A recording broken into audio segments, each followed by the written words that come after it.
Hey there, welcome back to another review, this time of the cult classic, Killer Clowns from Outer Space.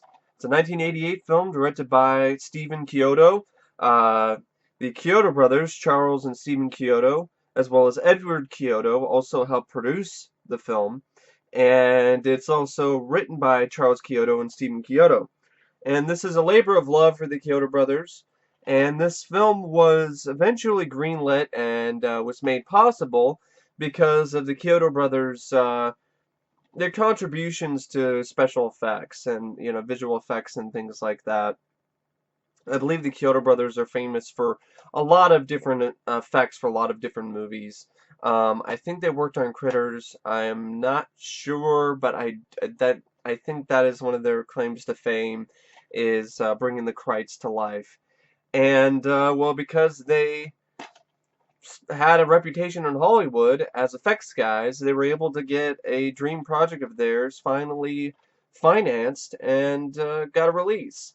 Now, it didn't do very well in the box office, and when Killer Clowns from Outer Space came out in 1988, it pretty much came and went.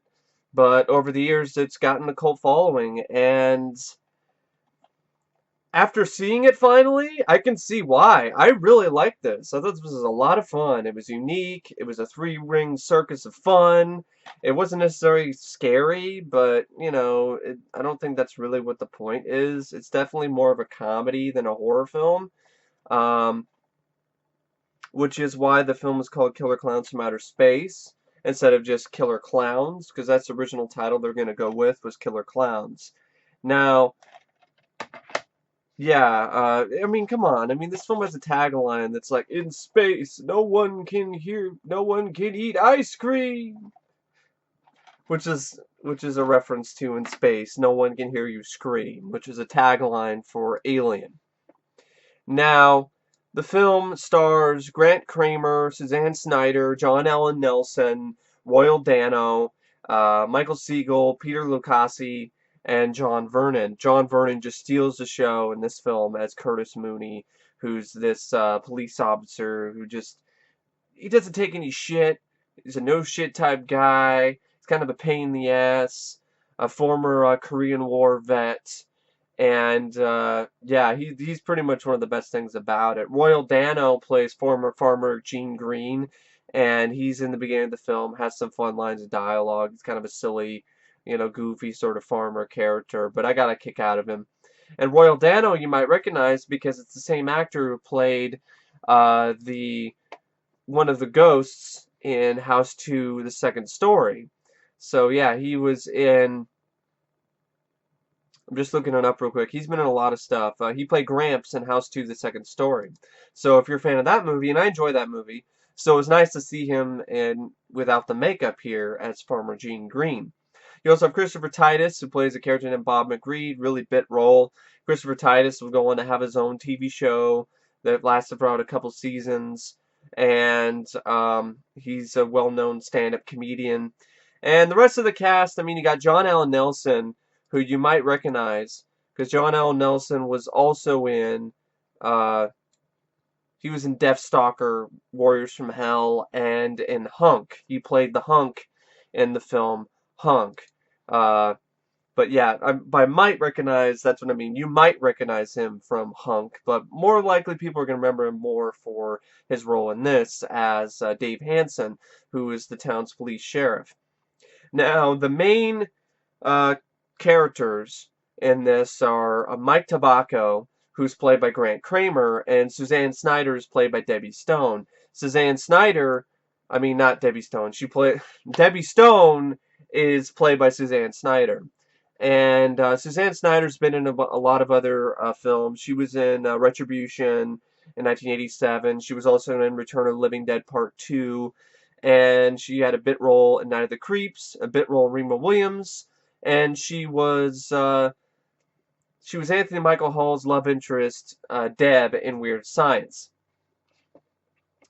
So yeah, and what's funny is she plays a character named Brenda in Return of the Living Dead Part 2, and I think she also played a character named Debbie I think, in Night of the Creeps. I don't remember for sure or not, though.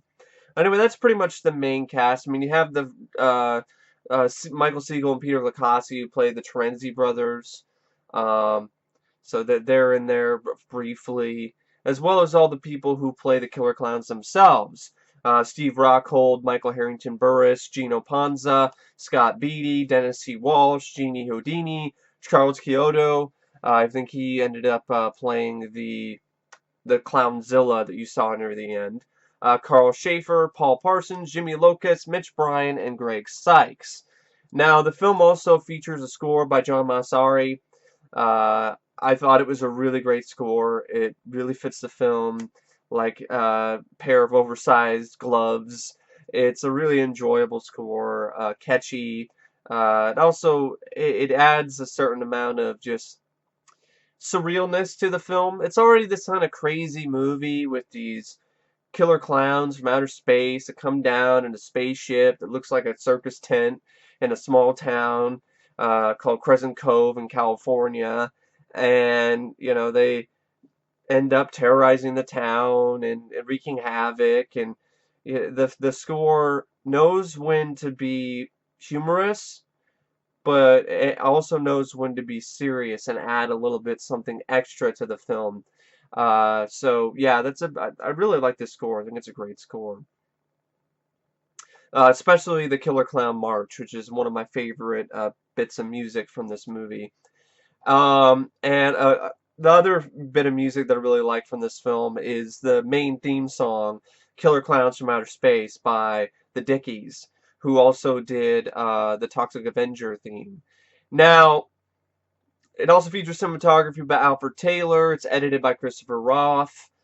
They both do a good job here. The film is made for a budget about $1.8 million, and they do a lot with it.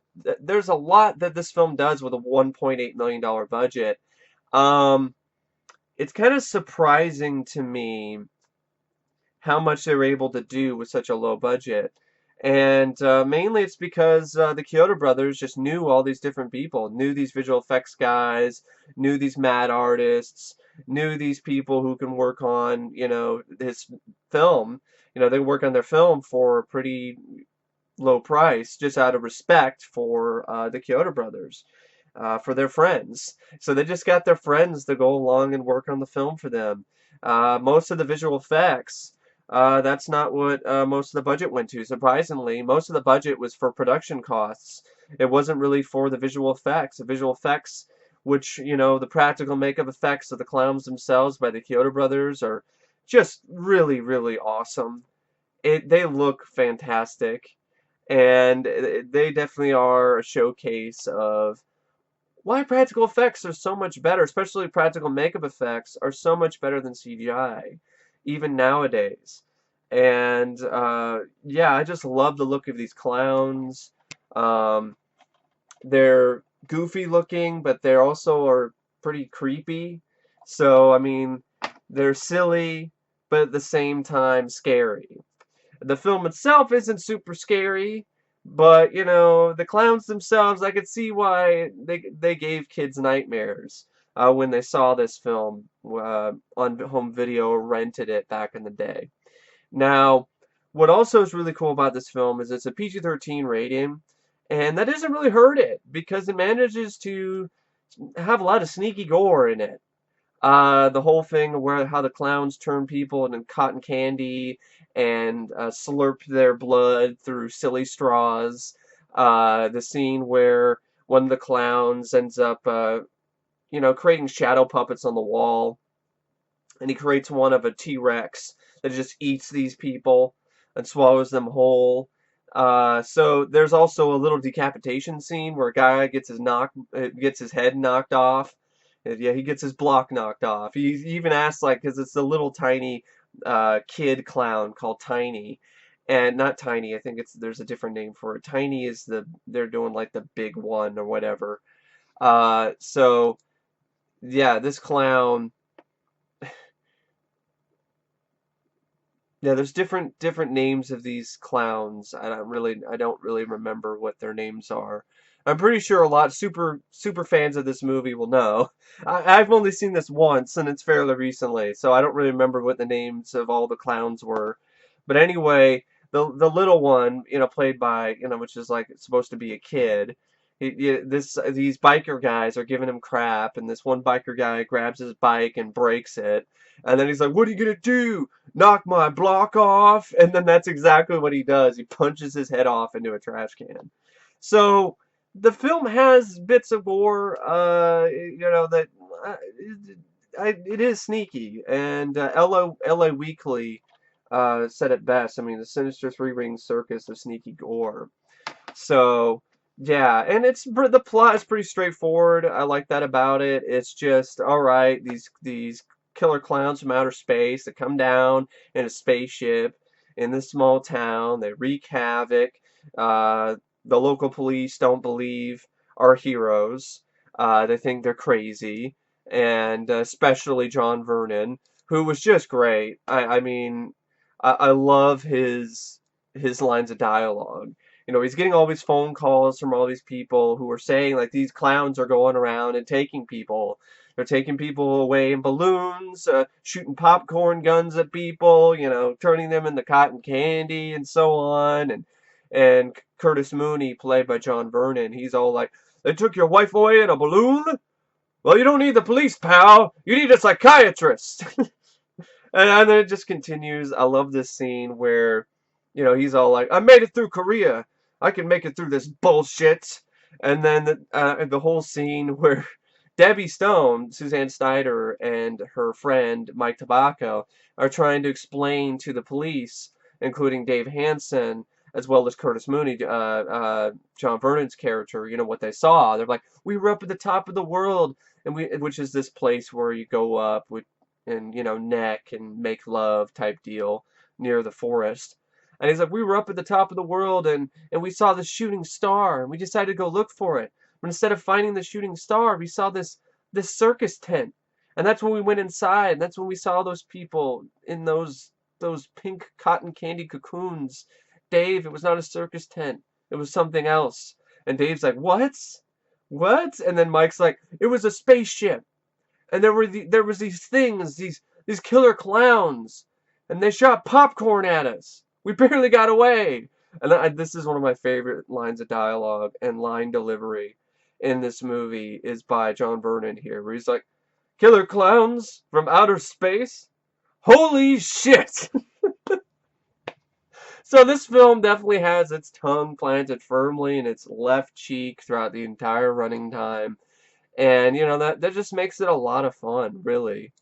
Um, and the film is just very creative, and I love that about the movie.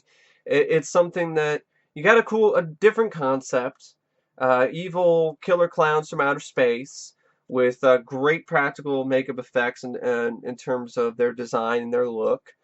They shoot popcorn guns, and the gun itself actually shot popcorn, by the way. Shoot people, turn people into cotton candy, catch people in balloons.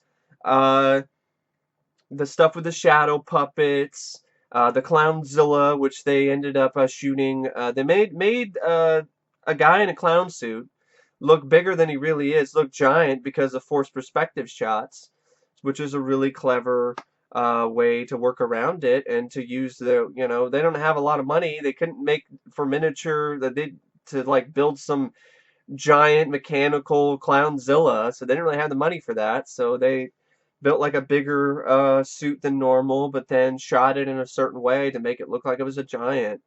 And the production design, the art direction, the look of the inside of the Killer Clowns' spaceship, I think is really great. The one scene where they go in, our intrepid leads, they go in and they investigate in the beginning of the film, and they end up going into this room, which is this giant generator room, which is a total reference to, I think, Forbidden Planets, like this giant, electricity, stuff going on, and it's this bottomless chasm, kind of, it's a matte painting, but it actually looked really good, the matte painting. Um, yeah, and it leads up to an explosive finale where they face off with the Clownzilla. our heroes escape and survive in like a clown car, the flaming clown car. It crashes onto the ground below. They also, beforehand, they're shooting clowns in their noses and making them spin around and explode and puffs of confetti. And the film has a pretty explosive ending because the spaceship, as it tries to spin around and tries to get away and fly back to outer space, it explodes.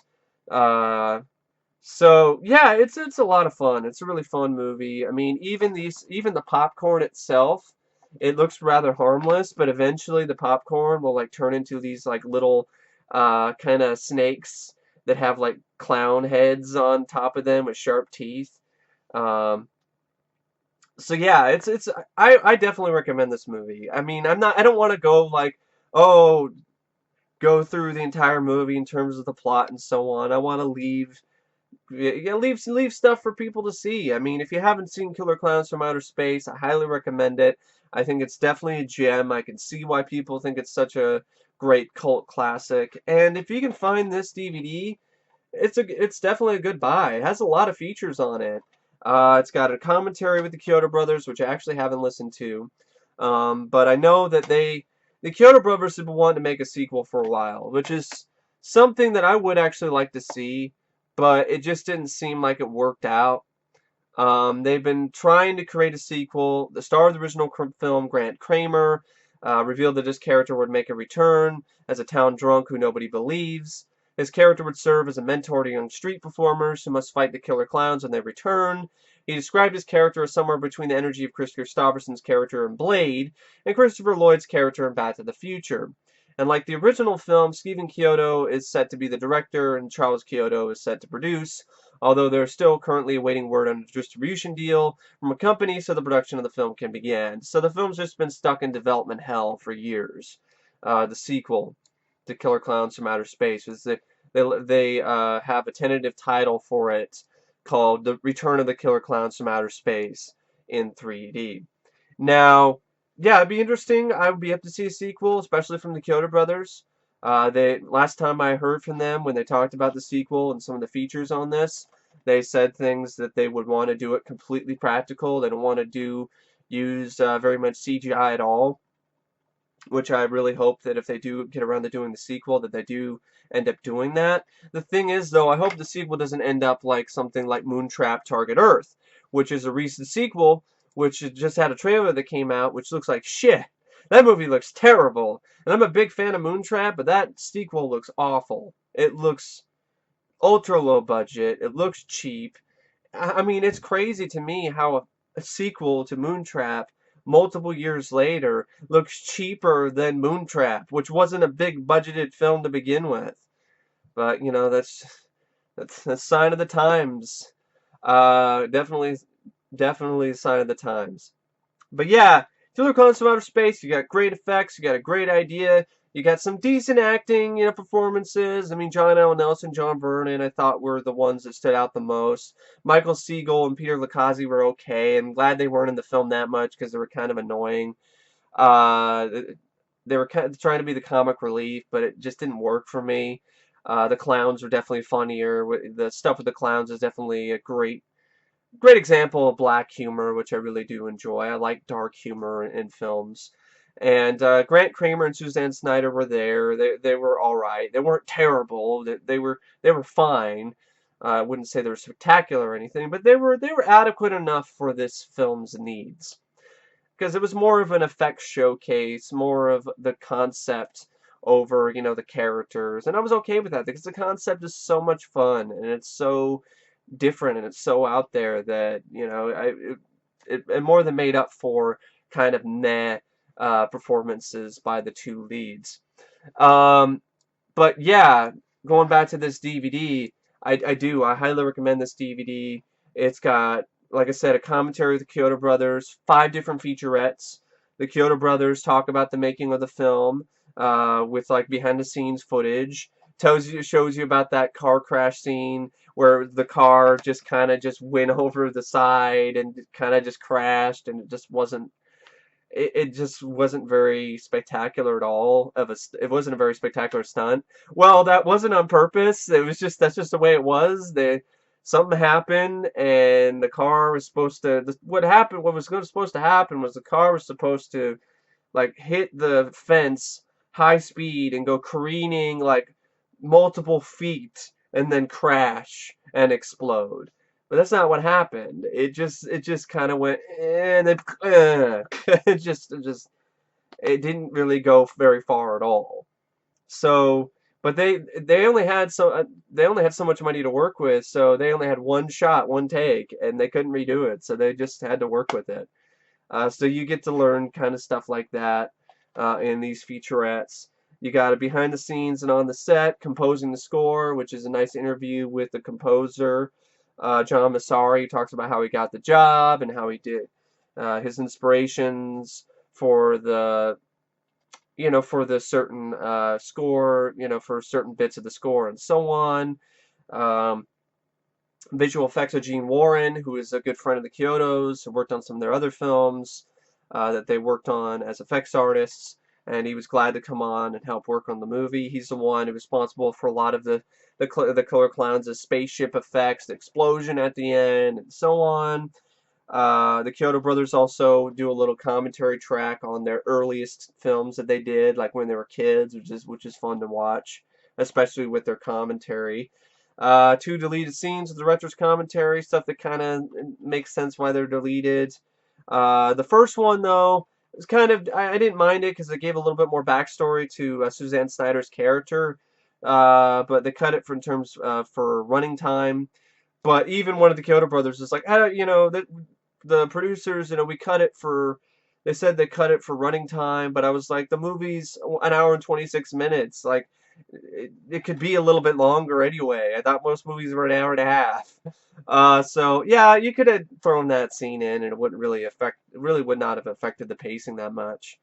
Uh, the other scene though that was deleted was because it just wasn't. They weren't able to do it the way they wanted to because the paint on the set didn't dry the right way, and the shot didn't look right. So it's understandable why that was cut out. But in some the TV version of the film, that scene was put back in, as well as the ever deleted scene. You also have bloopers, some fun blooper reels. One in particular that I kind of cracked up at was Suzanne Snyder when she has the take where she's supposed to open up the door and scream because she sees that the killer clowns are waiting for her outside with like a trampoline. She just smashes her top of her head on the window, and she's like, "Oh fuck!" uh, and then there's like a photo gallery, storyboard gallery, original theatrical trailer, and that's all in one disc. So there's a lot of stuff for the fans of the film on this Midnight Movies DVD. I think there was like a re-release of this on DVD that doesn't have the features. I think the more recent MGM Blu-ray might have the features, but I don't know for sure. And I know there's an Arrow video release that came out. It's like a steelbook and a non-steelbook. And it only has a couple new interviews. Like, there's a new interview with Suzanne Snyder, but the DVD pretty much has all the other features that are on that set. So really, unless you're like a super Killer Clowns from Outer Space fan, the DVD is perfectly fine. And the picture quality I thought was fine too for a DVD when it's upconverted to HD with my Blu-ray player. So yeah, I really enjoyed it. I thought this was a lot of fun, really enjoyable movie, fast-paced, entertaining, funny, really, creative is one of the biggest words that comes to my mind, and that's and for a good reason, because it's just a really unique, one-of-a-kind film.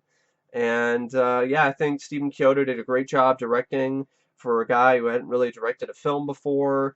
Definitely did a great job directing the effect sequences because he has prior experience directing effect sequences, so he's definitely in his comfort zone there, and it shows. So good cast too for the most part. John Vernon, like I said, he just runs away with the film. Yeah, I love him. I loved him in Savage Streets. Why don't you go fucking iceberg? And I love him in this. And yeah, I love the movie. It's a lot of fun. So yeah. Anyway, I don't know what else to say about Killer Clowns from Outer Space, except if I was rated out of 5 stars, I would give Killer Clowns from Outer Space 5 Really, yeah, honestly, I would give it 5 stars because I really don't. There's not very many problems I have with it. Like, yeah, some of the performances are, could be a little bit better, but it doesn't affect my enjoyment of the film. It doesn't affect the quality of the film to me. This is definitely one of my new favorites. I really like this movie. I thought it was just right up my alley. Definitely my type of film. So anyway, yeah, thank you for watching my review of Killer Clowns from Outer Space, and I will see you guys later.